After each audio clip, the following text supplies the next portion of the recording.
Ikiwa una MB chache na uko safarini, ushauri wangu usitumie internet. Subiria iwe umetulia ndio utumie internet. Kwa sababu gani na kushauri hivyo? Mtumiaji wa internet ambaye amekaa kitako na mtumiaji wa internet ambaye anatembea ni vitu viwili tofauti. Kwa ufupi, unapotumia internet wakati unatembea, MB zako zinakwenda kwa kasi kuliko mtumiaji ambaye amekaa kitako.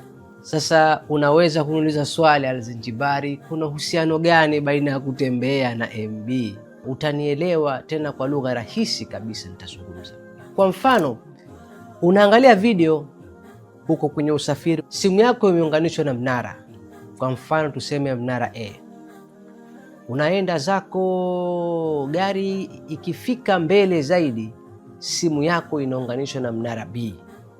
Inakwenda tena inaunganishwa na mnara C. Kila unapokwenda simu inaunganishwa na mnara. Simu ipo kama mtu anayekufa maji, yani kama mtu anakufa maji, anatapatapa. Kwa hiyo simu haikubali kabisa kutulia. Mtu akifa maji, chochote kilichopo karibu ndo anachokamata. Anaweza kuyakamata hata hayo maji yenyewe, kumbe ndo yanamzamisha.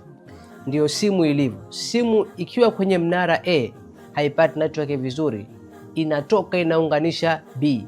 Ikiona B haipati inakwenda C, ili mradi simu haitaki kuishi bila ya network, inataka ikomae tu. Wakati unaangalia video yako YouTube au TikTok na gari inatembea, simu yako imeunganishwa na mnara A, ukenda ukiunganisha B, kitendo cha kutoka mnara kwenda mnara, hapa ndipo kunatokea upotevu au utumiaji wingi sana wa MB. Hizi streaming application tunazotumia, na kusudia hizi program za kuangalia video YouTube au TikTok, hizi zilivyotengenezwa zipate strong internet, yani zipate internet iliyo mzuri, ndio maisha yake. Hazipendi kupata internet inayobabaisha. Kwa hiyo simu inapohama kutoka mnara mmoja kwenda mnara mwingine, inakuwa sababu ya kuhama kutoka mnara mmoja kwenye mnara mwingine, imepoteza network kwenye mnara wa kwanza. YouTube au TikTok hazipendi hivyo.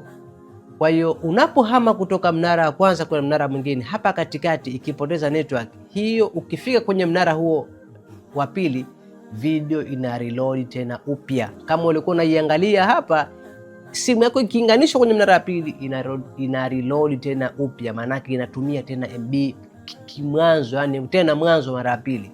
Na ukenda tena ikipoteza network, simu ikiingia mnara mwingine, YouTube haikubali, inaanza tena mwanzo. Ukenda tena hivyo tu mpaka mwisho unaangalia video moja kwa gharama za mara 10 kuliko yule ambaye alikaa sehemu moja na akahudumiwa na mnara mmoja.